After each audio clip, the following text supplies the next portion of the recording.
Hello friends, my name is Pinky Kumari and I welcome you all on my YouTube channel Genesis Political Science। आज हम बात करेंगे chapter 7 के बारे में जिसका टाइटल है फेडरलिज्म और यह इस चैप्टर का पार्ट 5 है। आपसे मेरा ये रिक्वेस्ट है कि इस वीडियो को देखने से पहले आप इसका पार्ट 1, पार्ट 2, पार्ट 3 और पार्ट 4 जरूर देखें और हम फॉलो कर रहे हैं आपकी NCERT text book that is Indian constitution at work. चलिए हम इस चैप्टर को एक सिंपल और इजी तरीके से समझने की कोशिश करते हैं डायरेक्ट आपके एनसीईआरटी टेक्स्ट बुक के पेजेस को रीड करके। आपसे मेरा ये रिक्वेस्ट है कि इस वीडियो को जब भी देखें आप अपने एनसीईआरटी टेक्स्ट बुक के साथ बैठें। सबसे पहले हम बात करेंगे conflicts in India's federal system के बारे में। आप कह सकते हैं भारत मतलब इंडिया की संघीय प्रणाली मतलब फेडरल सिस्टम में संघर्ष मतलब conflicts. In the previous section, we have seen that the constitution has vested very strong powers in the center। आप कह सकते हैं कि पिछले खंड मतलब प्रीवियस सेक्शन में हमने देखा कि संविधान मतलब कॉन्स्टिट्यूशन ने केंद्र मतलब कि सेंटर को बहुत मजबूत शक्तियां मतलब कि वेरी स्ट्रॉन्ग पावर्स प्रदान की हैं। Thus, the Constitution recognizes the separate identity of the regions and yet gives more powers to the center। आप कह सकते हैं कि इस प्रकार संविधान मतलब कॉन्स्टिट्यूशन क्षेत्रों की अलग पहचान को स्वीकार करता है, फिर भी केंद्र मतलब सेंटर को अधिक शक्तियां मतलब मोर पावर्स देता है। Once the principle of identity of the state is accepted, it is quite natural that the states would expect a greater role and powers in the governance of the state and the country as a whole। आप कह सकते हैं कि जब एक बार राज्य मतलब कि स्टेट की पहचान आप कह सकते हैं आइडेंटिटी के सिद्धांत मतलब प्रिंसिपल को स्वीकार कर लिया गया तो यह स्वाभाविक है कि राज्य अपने शासन और देश के समग्र शासन में अधिक भूमिका और शक्तियों की अपेक्षा करें। This leads to various demands from the states। आप कह सकते हैं कि इससे राज्यों मतलब स्टेट्स की ओर से विभिन्न प्रकार की मांगे उत्पन्न होती है। From time to time, states have demanded that they should be given more powers and more autonomy। आप कह सकते हैं कि समय समय पर राज्यों मतलब स्टेट्स ने यह मांग की है कि उन्हें अधिक शक्तियां मतलब कि मोर पावर्स और अधिक स्वायत्तता मतलब मोर ऑटोनॉमी प्रदान की जाए। This leads to tension and conflicts in the relations between the center and the states। आप कह सकते हैं कि इससे केंद्र और राज्यों मतलब सेंटर एंड द स्टेट्स के बीच संबंधों में तनाव और संघर्ष उत्पन्न होते हैं। While the legal disputes between the center and the states or between states can be resolved by the judiciary। आप कह सकते हैं कि जहां केंद्र और राज्यों मतलब कि सेंटर एंड दी स्टेट्स या राज्यों के बीच आप कह सकते हैं और बिटवीन स्टेट्स के कानूनी विवाद मतलब लीगल डिस्प्यूट्स न्यायपालिका मतलब जुडिशरी द्वारा सुलझाए जा सकते हैं। आप कह सकते हैं कि while the legal disputes between the center and the states or between states can be resolved by the judiciary। Demands for autonomy are of political nature and need to be resolved through negotiations। आप कह सकते हैं कि स्वायत्तता मतलब autonomy की मांगे मतलब डिमांड्स राजनीतिक प्रकृति मतलब पॉलिटिकल नेचर की होती है और इन्हें बातचीत तथा समझौते के माध्यम से सुलझाया जाना आवश्यक होता है। आप कह सकते हैं कि demands for autonomy are of political nature and need to be resolve through negotiations. अब हम बात करेंगे सेंटर एंड स्टेट रिलेशंस के बारे में। आप कह सकते हैं केंद्र मतलब सेंटर, राज्य मतलब स्टेट, संबंध मतलब relations. The Constitution is only a framework or a skeleton. Its flesh and blood is provided by the actual process of politics। आप कह सकते हैं कि संविधान मतलब कॉन्स्टिट्यूशन केवल एक ढांचा मतलब फ्रेमवर्क या कंकाल मतलब स्केलेटन है।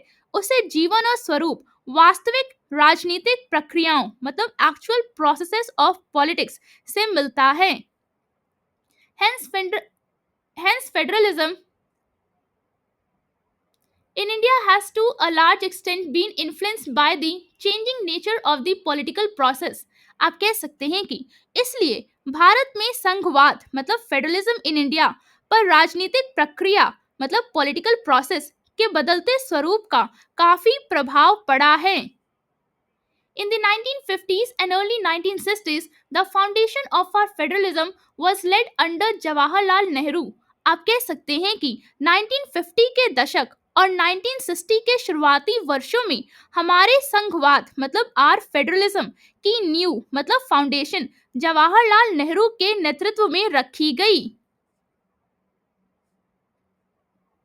It was also a period of Congress dominance over the center as well as the states. आप कह सकते हैं कि यह वह समय था जब केंद्र और राज्यों मतलब कि आप कह सकते हैं centre as well as the states दोनों में कांग्रेस का प्रभुत्व मतलब कि कांग्रेस का डोमिनेंस था.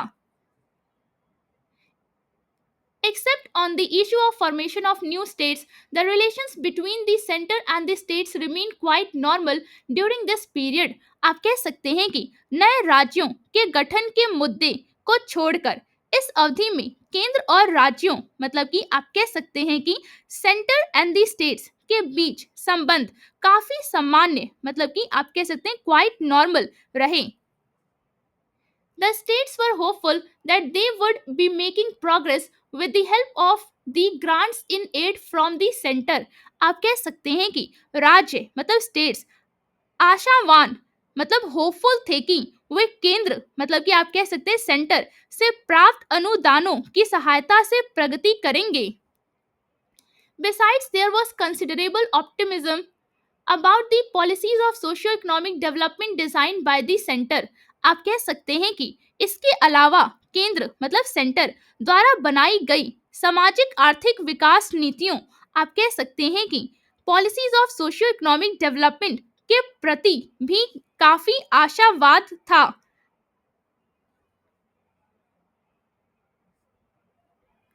In the middle of the 1960s, Congress dominance declined somewhat and in a large number of states opposition parties came to power. आप कह सकते हैं कि 1960 के दशक के मध्य में कांग्रेस का प्रभुत्व कुछ हद तक घट गया और कई राज्यों में विपक्षी पार्टियां मतलब कि ऑपोजिशन पार्टीज सत्ता में आ गईं. It resulted in demands for greater powers and greater autonomy to the states. आप कह सकते हैं कि इससे राज्यों मतलब कि स्टेट्स को अधिक शक्तियां मतलब कि आप कह सकते हैं ग्रेटर पावर्स और अधिक स्वायत्तता मतलब ग्रेटर ऑटोनॉमी देने की मांगे उठने लगीं. In fact, these demands were a direct fallout of the fact that different parties were ruling at the center and in many states. आप कह सकते हैं कि वास्तव में ये मांगे इस तथ्य मतलब फैक्ट का सीधा परिणाम थी कि केंद्र और कई राज्यों में अलग-अलग पार्टियां शासन कर रही थीं.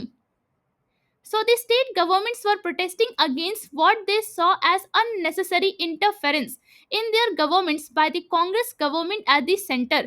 आप कह सकते हैं कि इसलिए राज्य सरकारें मतलब स्टेट गवर्नमेंट्स केंद्र में स्थित कांग्रेस सरकार द्वारा उनके कार्यों में की जा रही अनावश्यक दखल अंदाजी मतलब अननेसेसरी इंटरफेरेंस के खिलाफ विरोध कर रही थीं. The Congress too was not very comfortable with the idea of dealing with governments led by opposition parties. आप कह सकते हैं कि कांग्रेस भी विपक्षी दलों मतलब कि ऑपोजिशन पार्टीज द्वारा संचालित सरकारों के साथ काम करने के विचार से बहुत सहज नहीं थी. This peculiar political context gave birth to a discussion about the concept of autonomy under a federal system. आप कह सकते हैं कि इस विशिष्ट राजनीतिक परिस्थिति मतलब दिस पेकुलियर पॉलिटिकल कॉन्टेक्स्ट ने संघीय प्रणाली मतलब कि फेडरल सिस्टम के तहत स्वायत्तता मतलब ऑटोनॉमी की अवधारणा पर चर्चा को जन्म दिया. Finally, since the 1990s, Congress dominance has largely ended and we have entered an era of coalition politics, especially at the center. आप कह सकते हैं कि अंततः मतलब फाइनली 1990 के दशक से कांग्रेस का प्रभुत्व काफी हद तक समाप्त हो गया और हम विशेष रूप से केंद्र में गठबंधन राजनीति मतलब कोलिशन पॉलिटिक्स के युग में प्रवेश कर गए। In the states too, different parties, both national and regional, have come to power. आप कह सकते हैं कि राज्यों में भी विभिन्न दल, चाहे वे राष्ट्रीय हो या क्षेत्रीय, सत्ता में आए हैं। This has resulted in a greater say for the states, a respect for diversity, and the beginning of a more mature federalism. आप कह सकते हैं कि इससे राज्यों की भूमिका अधिक प्रभावशाली हुई, विविधता मतलब कि डाइवर्सिटी के प्रति सम्मान बढ़ा और एक अधिक परिपक्व मतलब कि मोर मैच्योर संघवाद मतलब फेडरलिज्म की शुरुआत हुई। Thus, it is in the second phase that the issue of autonomy became very potent politically. आप कह सकते हैं कि इस प्रकार दूसरे चरण मतलब सेकेंड फेज में स्वायत्तता मतलब ऑटोनॉमी का मुद्दा राजनीतिक रूप से अत्यंत प्रभावशाली बन गया। आप कह सकते हैं कि thus it is in the second phase that the issue of autonomy became very potent politically. अब हम बात करेंगे डिमांड्स फॉर ऑटोनॉमी के बारे में। आप कह सकते हैं स्वायत्तता की मांगे। Many states and even many political parties have from time to time demanded that states should have more autonomy vis-a-vis the central government. आप कह सकते हैं कि कई राज्यों मतलब many states और यहाँ तक कि कई राजनीतिक दलों मतलब many political parties ने समय समय पर यह मांग की है कि राज्यों को केंद्र सरकार की तुलना में अधिक स्वायत्तता दी जानी चाहिए। However, autonomy refers to different things for different states and parties. आप कह सकते हैं कि हालांकि स्वायत्तता मतलब ऑटोनॉमी का अर्थ अलग अलग राज्यों और दलों मतलब कि आप कह सकते हैं डिफरेंट स्टेट्स एंड पार्टीज के लिए भिन्न भिन्न होता है मतलब डिफरेंट होता है। First point, sometimes these demands expect that the division of powers should be changed in favor of the states and more powers and important powers be assigned to the states. आप कह सकते हैं कि कभी कभी ये मांगे यह अपेक्षा करती हैं कि शक्तियों का विभाजन राज्यों के पक्ष में बदला जाए और उन्हें अधिक तथा महत्वपूर्ण शक्तियां सौंपी जाएं। Many states like Tamil Nadu, Punjab, West Bengal, and many parties like DMK, Akali Dal, CPIM have made demands for autonomy from time to time. आप कह सकते हैं कि कई राज्यों मतलब many states जैसे तमिलनाडु, पंजाब, पश्चिम बंगाल मतलब कि वेस्ट बंगाल और कई राजनीतिक दलों मतलब many parties जैसे DMK, अकाली दल, CPIM ने समय समय पर स्वायत्तता की मांगे की हैं। Second point, another demand is that states should have independent sources of revenue and greater control over the resources. आप कह सकते हैं कि एक और मांग यह है कि राज्यों के पास राजस्व के स्वतंत्र स्रोत हो। आप कह सकते हैं कि state should have independent sources of revenue और संसाधनों पर उनका अधिक नियंत्रण हो। आप कह सकते हैं कि and greater control over the resources. This is also known as financial autonomy. आप कह सकते हैं कि इसे वित्तीय स्वायत्तता मतलब फाइनेंशियल ऑटोनॉमी भी कहा जाता है। In 1977, the Left Front government in West Bengal brought out a document demanding a restructuring of center-state relations in India.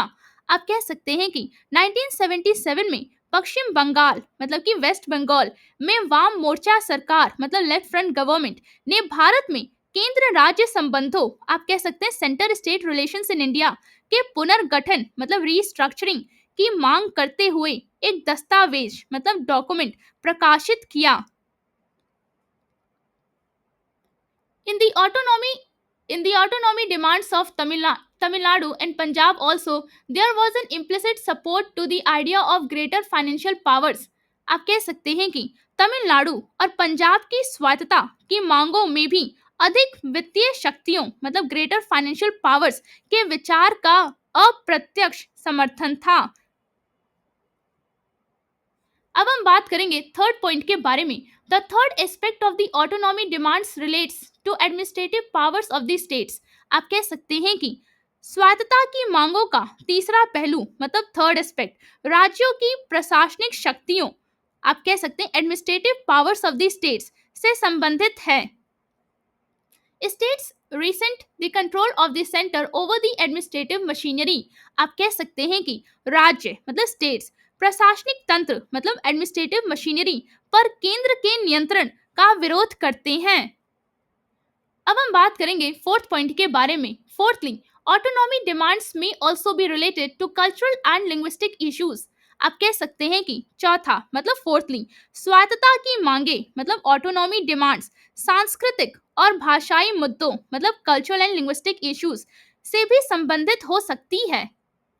The opposition to the domination of Hindi in Tamil Nadu or demand for advancing the Punjabi language and culture are instances of this, आप कह सकते हैं कि हिंदी के प्रभुत्व का विरोध मतलब the opposition to the domination of Hindi Tamil Nadu में मतलब इन तमिलनाडु या पंजाबी भाषा मतलब कि पंजाबी लैंग्वेज और संस्कृति मतलब कल्चर को बढ़ावा देने की मांग इसके उदाहरण हैं।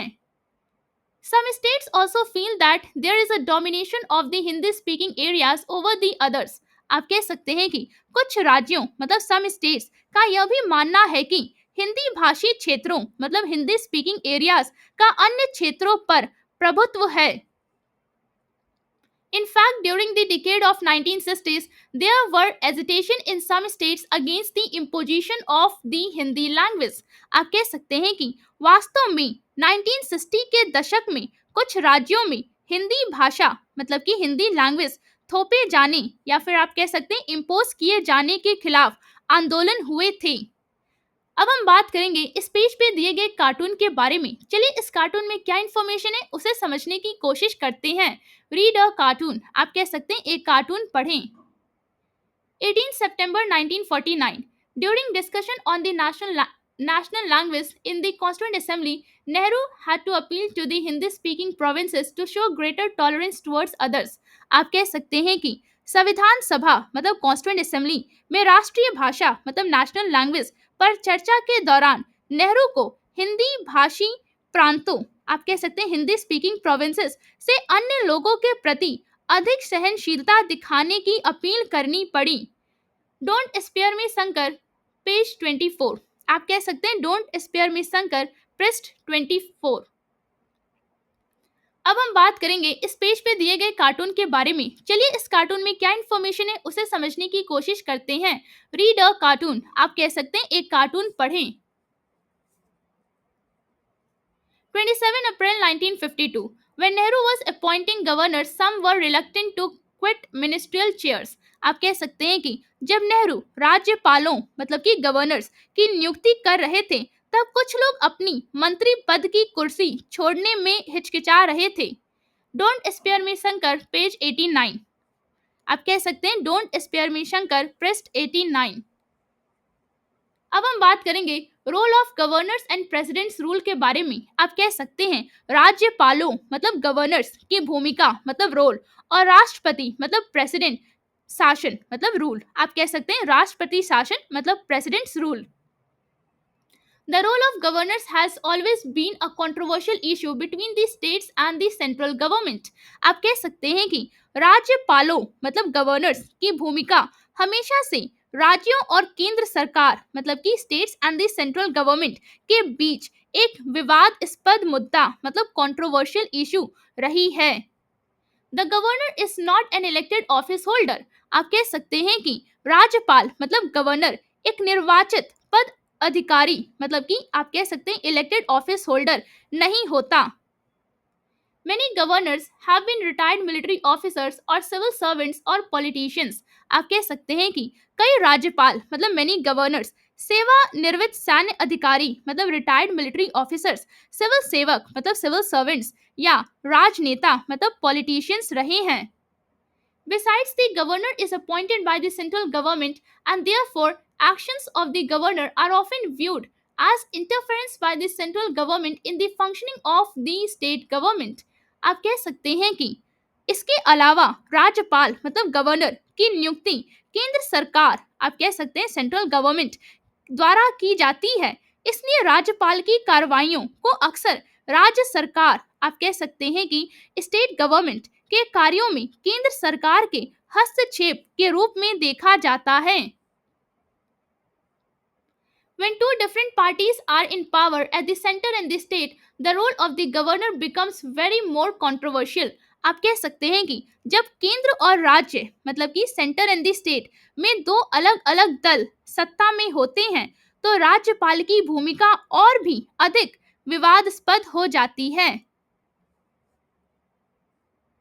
The Sarkaria Commission that was appointed by the central government 1983, it submitted its report in 1988 to examine the issues relating to center-state relations, recommended that appointments of governors should be strictly non-partisan. आप कह सकते हैं कि केंद्र सरकार, आप कह सकते हैं सेंट्रल गवर्नमेंट द्वारा 1983 में केंद्र राज्य संबंधों, आप कह सकते हैं सेंटर स्टेट रिलेशंस से संबंधित मुद्दों की जांच के लिए नियुक्त की गई सरकारिया आयोग मतलब सरकारिया कमीशन, जिसने 1988 में अपनी रिपोर्ट सौंपी, ने सिफारिश की कि राज्यपालों की नियुक्तियां पूरी तरह से निष्पक्ष मतलब गैर दलीय होना चाहिए। Powers and role of the governor become controversial for one more reason. आप कह सकते हैं कि राज्यपाल मतलब गवर्नर की शक्तियां मतलब पावर्स और भूमिका मतलब रोल एक और कारण से विवादास्पद हो जाती है। One of the most controversial articles in the Constitution is Article 356, which provides for President's rule in any state. आप कह सकते हैं कि संविधान मतलब कॉन्स्टिट्यूशन में सबसे विवादास्पद अनुच्छेदों मतलब कि आर्टिकल में से एक अनुच्छेद, आप कह सकते हैं कि आर्टिकल 356 है, जो किसी भी राज्य में राष्ट्रपति शासन मतलब प्रेसिडेंट्स रूल के प्रावधान से संबंधित है। This provision is to be applied when a situation has arisen in which the government of the state cannot be carried on in accordance with the provisions of this constitution. आप कह सकते हैं कि यह प्रावधान मतलब प्रोविजन तब लागू किया जाता है जब ऐसी स्थिति उत्पन्न हो जाए जिसमें राज्य की सरकार संविधान के प्रावधानों के अनुसार नहीं चलाई जा सकती। It resulted in the takeover of the state government by the union government. आप कह सकते हैं कि इससे राज्य सरकार मतलब स्टेट गवर्नमेंट का नियंत्रण केंद्र सरकार मतलब यूनियन गवर्नमेंट के हाथों में चला जाता है। The President's proclamation has to be ratified by Parliament. आप कह सकते हैं कि राष्ट्रपति की उद्घोषणा मतलब कि द प्रेसिडेंट्स प्रोक्लेमेशन को संसद मतलब पार्लियामेंट द्वारा अनुमोदित किया जाना आवश्यक होता है। Presidents rule can be extended till 3 years. आप कह सकते हैं कि राष्ट्रपति शासन मतलब प्रेसिडेंट्स रूल को अधिकतम 3 वर्षों मतलब 3 इयर्स तक बढ़ाया जा सकता है। The governor has the power to recommend the dismissal of the state government and suspension or dissolution of state assembly. आप कह सकते हैं कि राज्यपाल मतलब गवर्नर को राज्य सरकार मतलब कि स्टेट गवर्नमेंट को बर्खास्त करने और राज्य विधानसभा को निलंबित या भंग करने की सिफारिश करने का अधिकार होता है। This has led to many conflicts. आप कह सकते हैं कि इससे कई विवाद उत्पन्न हुए हैं। In some cases, state governments were dismissed even when they had a majority in the legislature, as had happened in Kerala in 1959, or without testing their majority, as happened in several other states after 1967. आप कह सकते हैं कि कुछ मामलों में राज्य सरकारों मतलब स्टेट गवर्नमेंट्स को तब भी बर्खास्त कर दिया गया जब उनके पास विधानमंडल मतलब कि लेजिस्लेचर में बहुमत था मतलब मेजॉरिटी था, जैसे 1959 में केरल में हुआ, या बिना उनके बहुमत की जांच किए जैसा कि 1967 के बाद कई अन्य राज्यों में हुआ। Some cases went to the Supreme Court and the court has ruled that constitutional validity of the decision to impose precedence rule can be examined by the judiciary. आप कह सकते हैं कि कुछ मामले सुप्रीम कोर्ट में गए और अदालत ने यह निर्णय दिया कि राष्ट्रपति शासन, आप कह सकते हैं प्रेसिडेंट्स रूल, लागू करने के निर्णय की संवैधानिक वैधता, मतलब कि आप कह सकते हैं कॉन्स्टिट्यूशनल वैलिडिटी की जांच न्यायपालिका मतलब जुडिशरी द्वारा की जा सकती है। आप कह सकते हैं कि some cases went to the Supreme Court and the court has ruled that constitutional validity of the decision to impose precedent's rule can be examined by the judiciary। उम्मीद करती हूँ जो पेजेस आज हमने डिस्कस किया वो आपको एक सिंपल और इजी तरीके से समझ में आया होगा। अगर वीडियो अच्छा लगा हो तो लाइक और सब्सक्राइब करना ना भूलिए, शेयर जरूर करें और अपने दोस्तों को भी इस चैनल के बारे में बताइए। कमेंट्स में अपनी राय जरूर दें, बेल आइकन पे क्लिक करें ताकि अगला वीडियो मिस ना हो। In the end, I truly thank you for your time and support in watching this video।